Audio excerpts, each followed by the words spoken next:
Let's look at a new list of candidates for meeting the Buddha. We're going to start with a couple of rock stars, one contemporary and one from a little while back. I'll give you the list of full list of people. First of all, so Freddie Mercury, Lord Byron,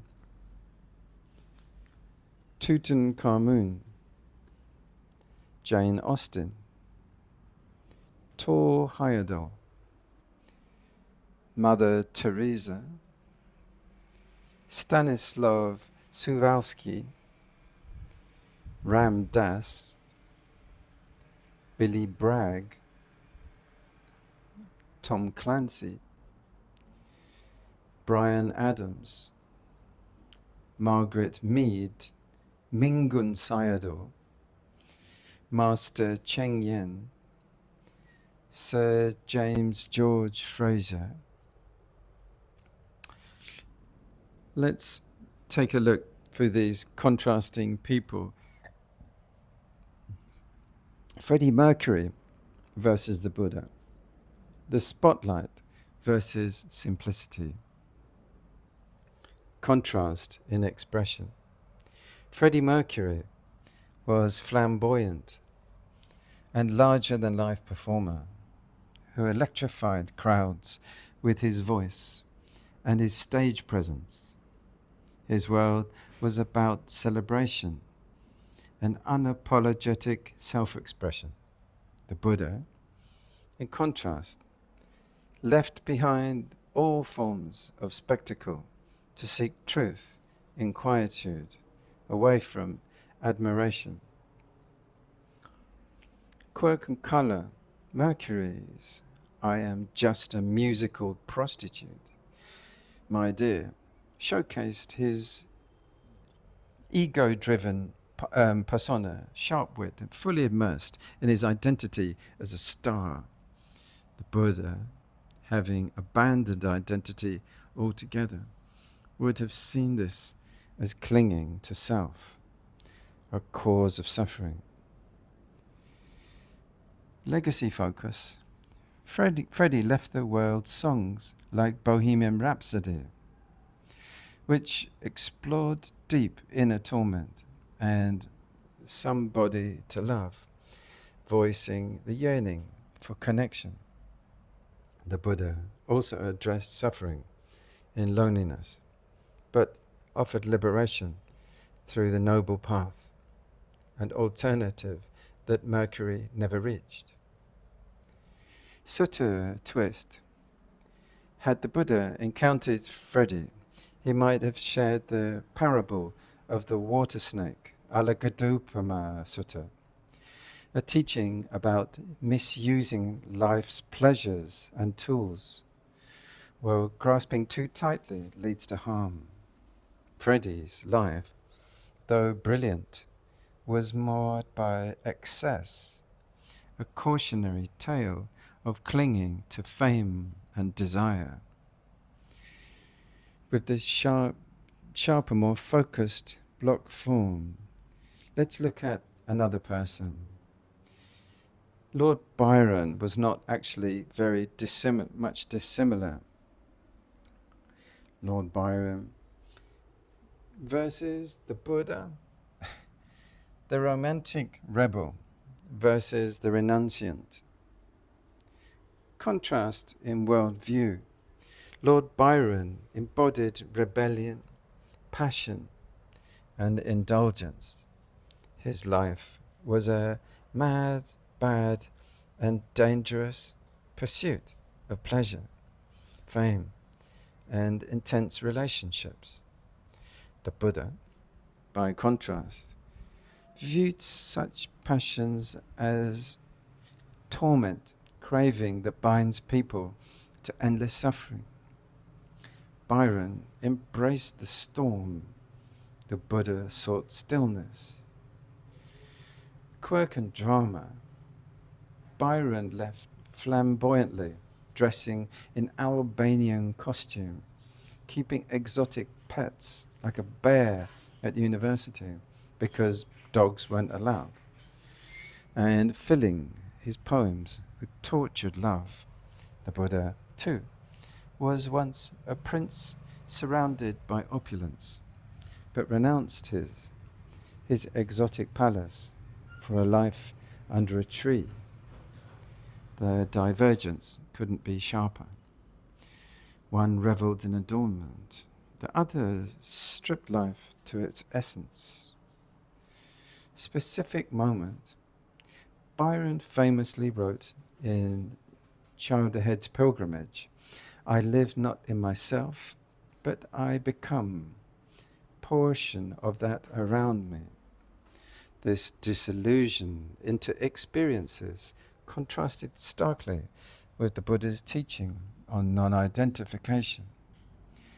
For the Buddha, the self was a construct to let go of, not immerse in. So to twist, if the Buddha had met Byron, he might have told him the simile of the fire sermon, Adita Pariyaya Sutta, all is burning, burning with the fire of lust, hatred, and delusion. Byron, aflame with longing and pride, might have scoffed at this ascetic view, but perhaps he would have glimpsed a truth about his inner unrest, the very fire driving his romantic torment. This leans further into colour and quirk. Byron's Bear, the fire sermon, the poem that clashes sharply with the Buddha's cool clarity. Does this bring out? Let's have a look at someone else, another prince. Tutankhamun versus the Buddha, a boy king versus the timeless wanderer. Contrasting legacy. Tutankhamun, the boy pharaoh, died young but left behind gold-laden tombs and treasures locked in the sands of time. His legacy became synonymous with splendor, mystery, and death, and empires desperate to grasp for immortality. The Buddha, by contrast, abandoned palaces of gold to become the wanderer, leaving no monuments behind, but a living Dharma that transcends time. Quirk and irony, Tutankhamun was buried with sandals made of gold, a symbol of privilege he carried into death. Yet the Buddha, whose sandals touched both palace floors and dirt paths, taught impermanence. Even kings must abandon all they cherish. Had the boy king encountered the Buddha, the gold at his feet would have seemed a tragic joke. The burden of identity. Tutankhamun was locked into identity from birth, living god, ruler of Egypt. The Buddha broke free from such burdens, teaching that clinging to status and self leads to suffering, where the boy king's body became an object of curiosity, endlessly examined. The Buddha's death was a release, a final cessation, like a flame extinguished. Sutta twist. The Buddha might have offered Tutankhamun the simile of the raft, ala Gadupama Sutta. This body is like a raft. You use it to cross over, not to cling to. For Tutankhamun, whose tomb preserved his body as an artifact, this message would clash with the Egyptian fixation on physical eternity, yet point to the freedom beyond monuments.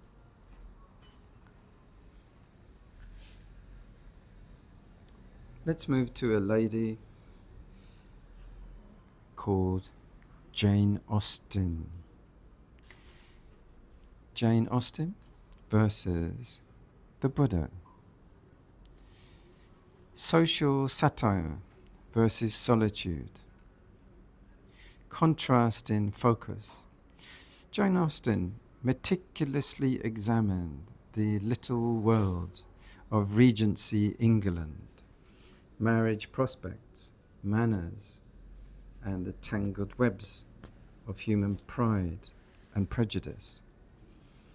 The Buddha abandoned such entanglements entirely, walking into the vastness of solitude to address such suffering at its roots.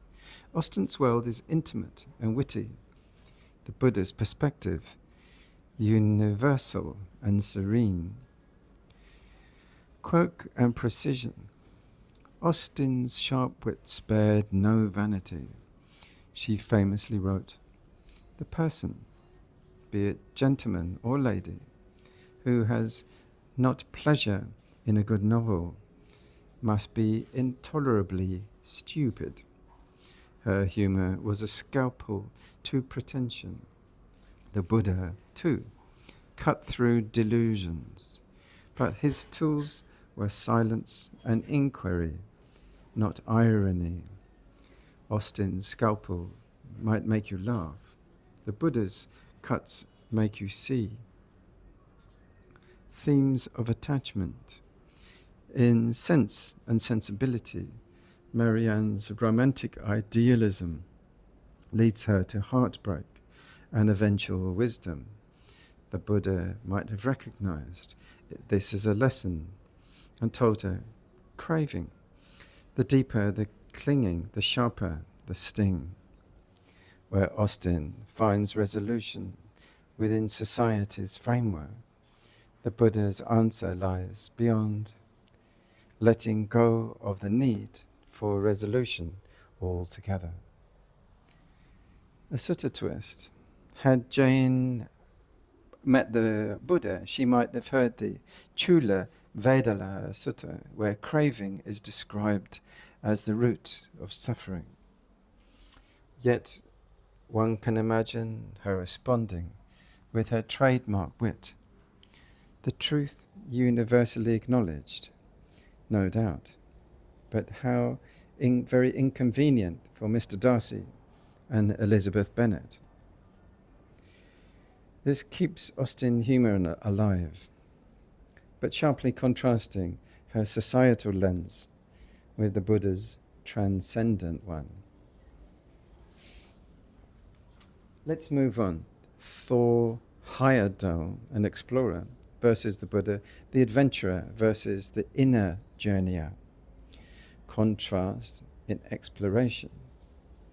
Thor Heyerdahl, the Norwegian explorer, sought to prove ancient seafaring routes by embarking on perilous voyages across the Pacific on a balsa raft, Kon-Tiki, and the Atlantic on a reed boat, Ra II. His quest was outward, driven by curiosity and defiance of conventional thinking. The Buddha, in contrast, journeyed inward, charting the vast sea of the mind to uncover universal truths, an expedition requiring no physical movement at all. Quirk and obsession.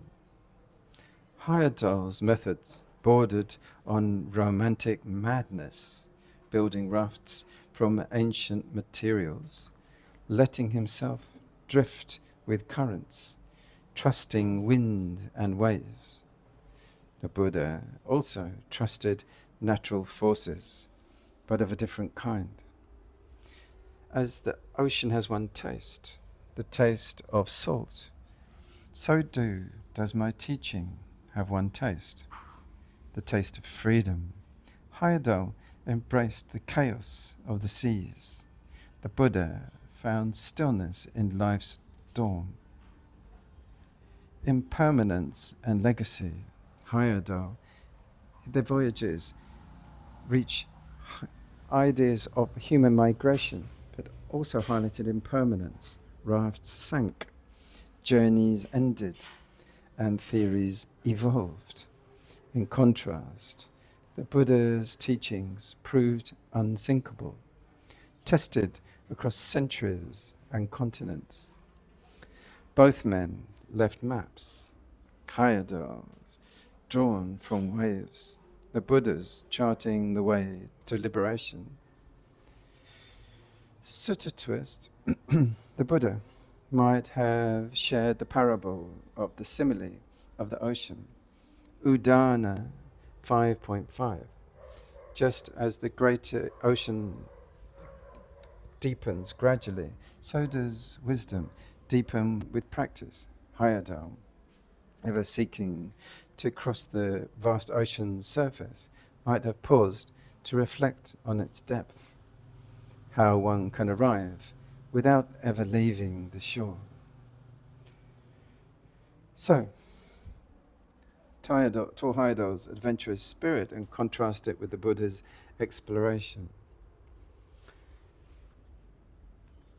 Let's look at Mother Teresa versus the Buddha. Compassion in action versus compassion in liberation. Contrast in compassion. Mother Teresa's compassion was fiercely active, nursing the dying, touching lepers, and serving the poor, or poorest of the poor. Her life was a ceaseless labor of love in samsara, the world of suffering. The Buddha, too, embodied compassion, but his was a liberative compassion, freeing beings from the cycle of suffering itself. Where Teresa sought to comfort suffering, the Buddha sought to end it at its root. Quirk and sacrifice. Mother Teresa famously said, "If you want to change the world, then go home and love your family."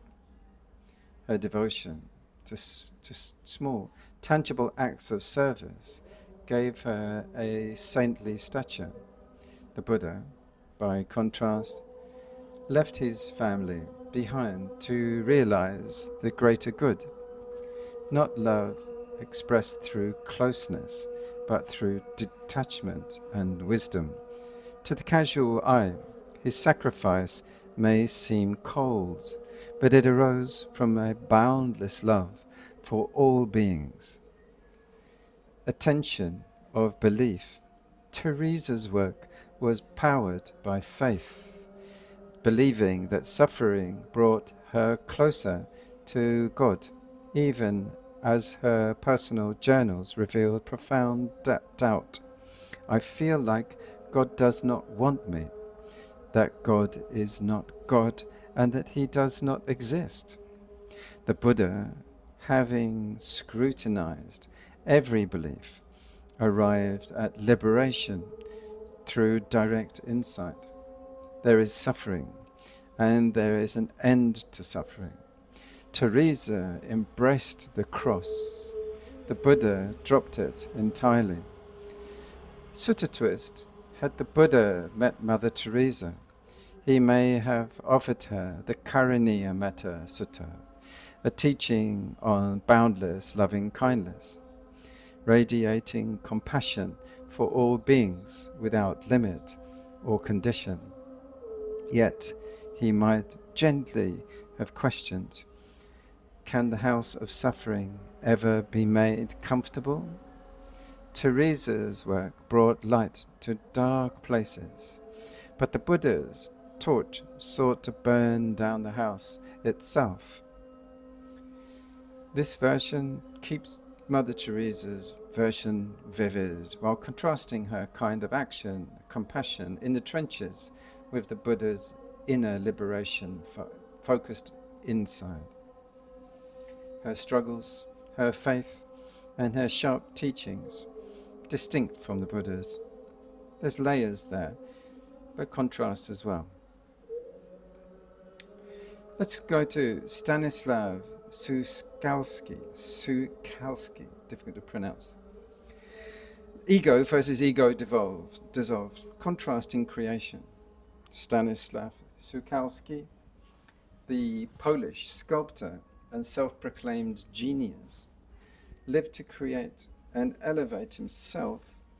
His art was monumental, raw, and unapologetically infused with his personality. The Buddha, by contrast, taught that it's the dissolution of personality. This is not mine. This I am not. This is not myself. Sukalski carved his world in stone. The Buddha carved out the path to no worlds at all. Quirk and grandeur. Sukalski's life was a symphony of eccentricity and ego. He believed himself to be the greatest artist of his age, and even developed a bizarre theory called Germatism, claiming all human culture descended from the lost Antarctic tribe. His mind brimmed with wild inventions and delusions of grandeur.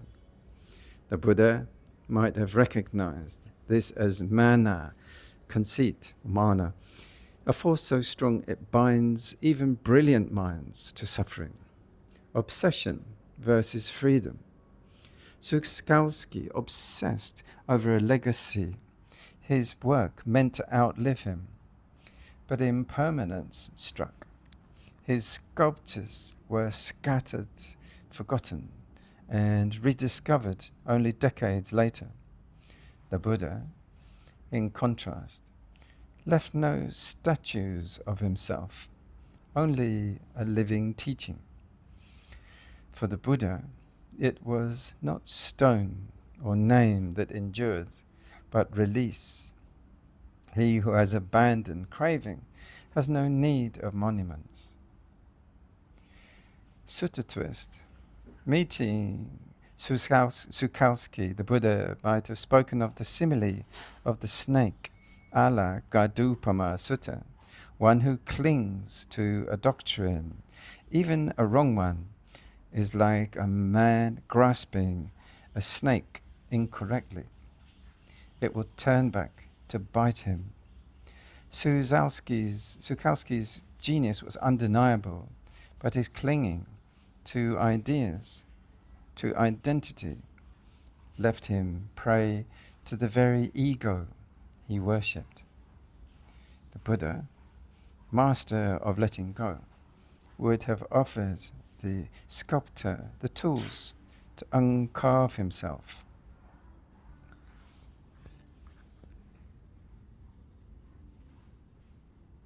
Another person working to remove his ego with awareness, consciously trying to do it, is Ram Dass. People who've heard his lectures will know what I mean. Ram Dass versus the Buddha. The psychonaut versus the unshakable one. Contrast in paths.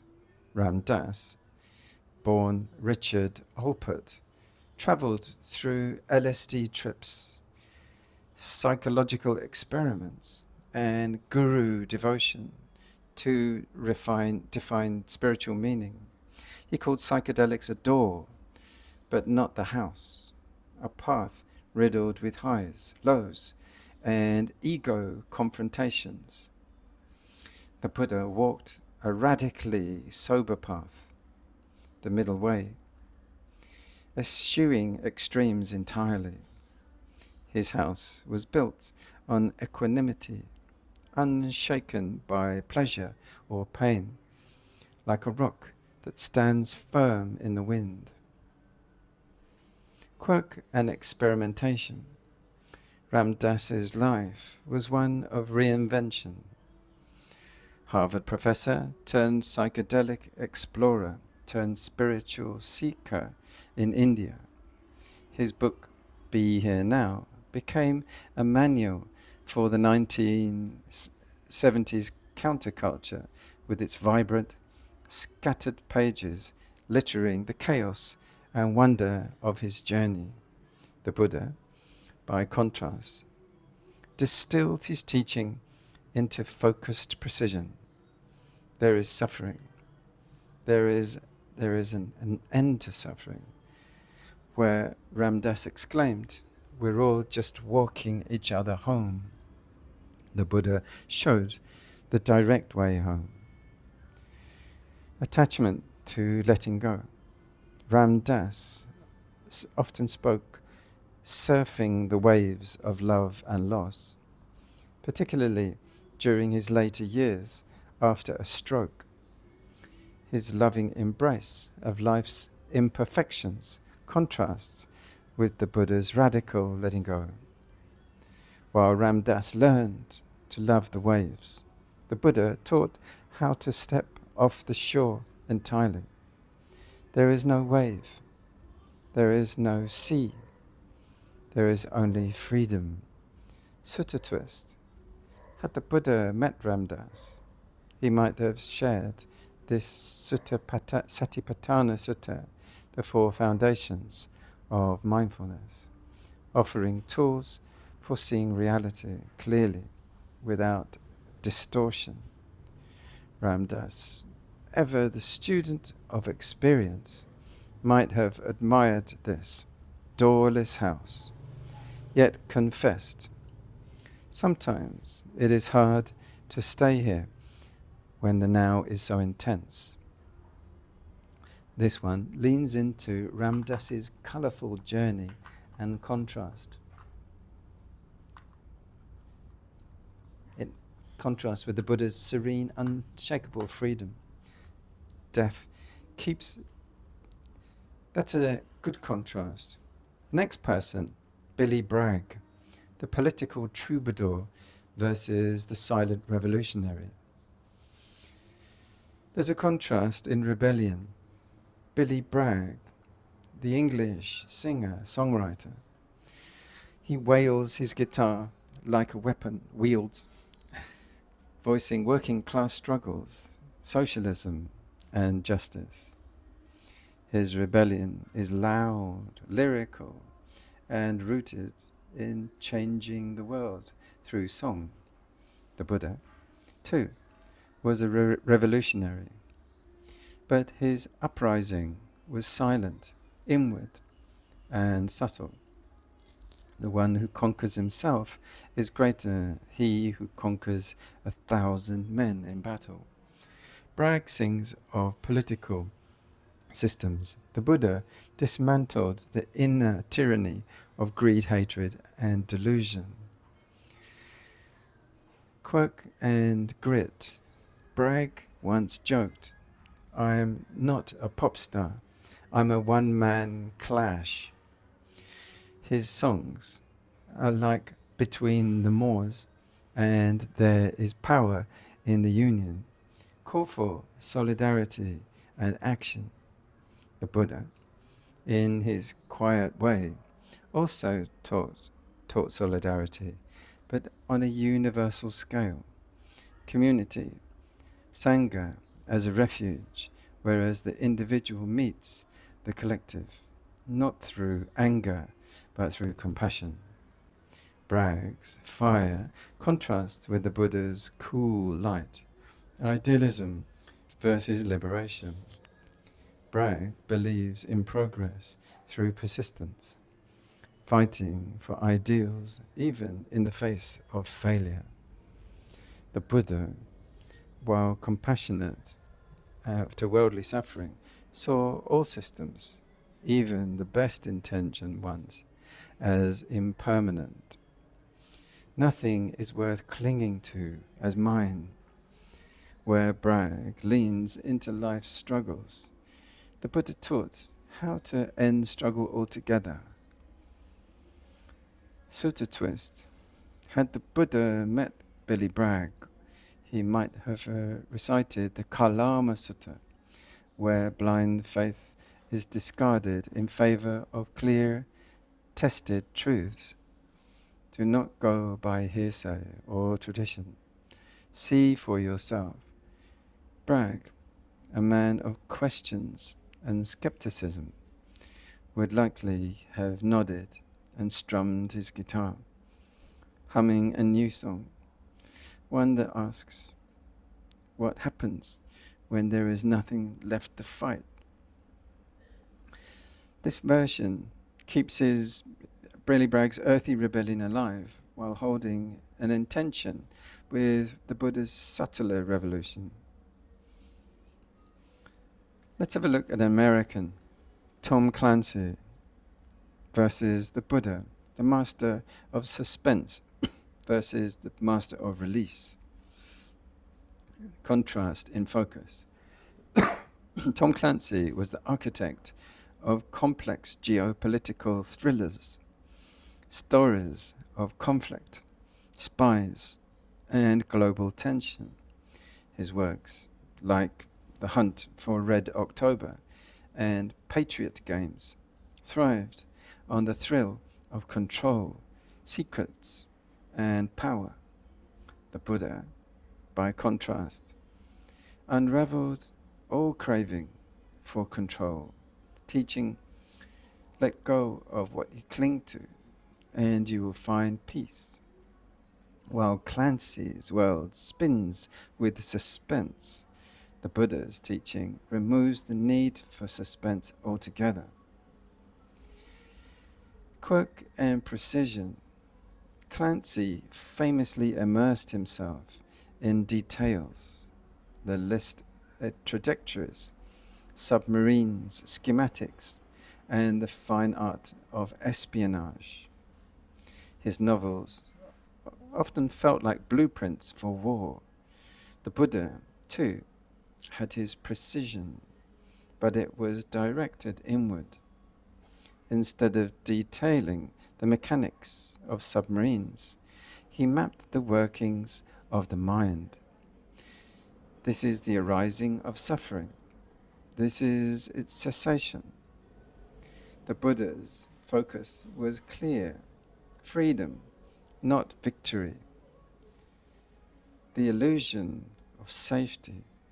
Clancy's heroes, Jack Ryan and others, worked tirelessly to restore order, defeat enemies, and maintain stability.